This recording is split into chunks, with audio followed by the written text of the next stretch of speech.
يقول الزهري رحمه الله: إذا جاء رمضان فإنما هو شهر قراءة القرآن وإطعام الطعام.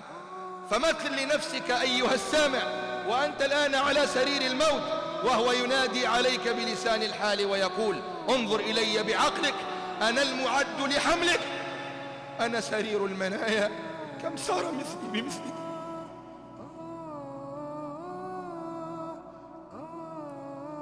أنا المعد لحملك وستحمل عليه. يا أيها الإنسان إنك كادح إلى ربك كدحا فملاقيه. كم ستعيش وجاءت سكرة الموت بالحق. ذلك ما كنت منه تحيد، ونفخ في الصور ذلك يوم الوعيد، وجاءت كل نفس معها سائق وشهيد.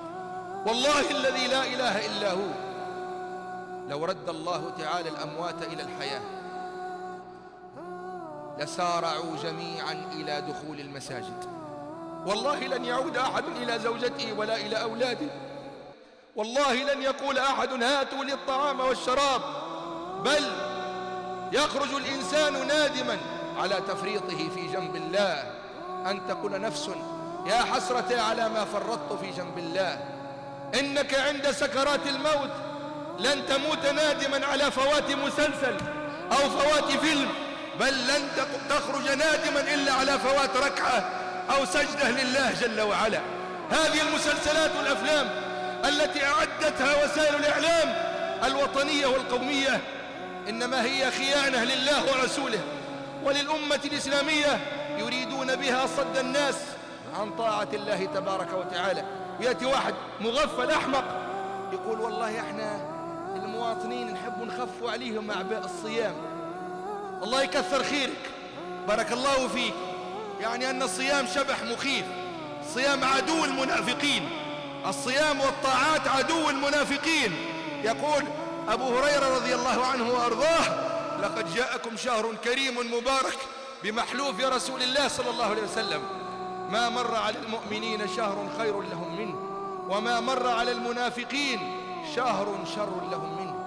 نعم، لا يتمنى أولئك الأموات إلا أن يكونوا معنا في طاعة الله. لا يتمنون العودة إلى الدنيا للاستمتاع بملذاتها، فقد أدركوا أن ملذاتها قد زالت وأن شهواتها قد فنيت. كل من عليها فان ويبقى وجه ربك ذو الجلال والإكرام.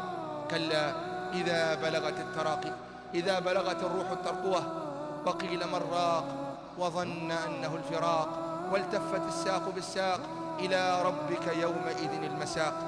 ولكن لا تكن كمن قال الله فيهم بعدها: فلا صدق ولا صلى. ينبغي أن تظهر مظاهر التدين في هذه المدينة وفي سائر المدن. تخرج صلاة الصبح كأنها مدينة أشباح، نعوذ بالله. ليش؟ يصلوش. أكثر من 60% من الشعب التونسي ما يصليش، في قطيعة مع الله سبحانه. الحاكم ما خلناش، كذب وزور. الحاكم منعك من الصلاة. الذي يقطع صلته بالله سبحانه وتعالى أقرب إلى الكفر منه إلى الإيمان. من تركها فقد كفر. يقول عليه الصلاة والسلام: العهد الذي بيننا وبين المشركين الصلاة، فمن تركها فقد كفر.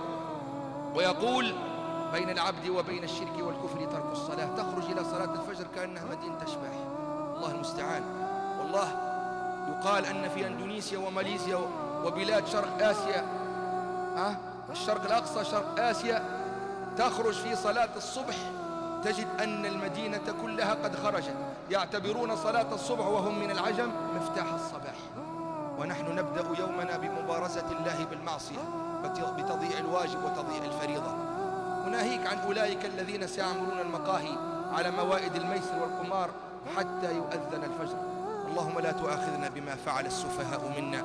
اللهم وفقنا لأن نكون من المستبقين إلى الخيرات، المسارعين إلى المغفرة والجنات.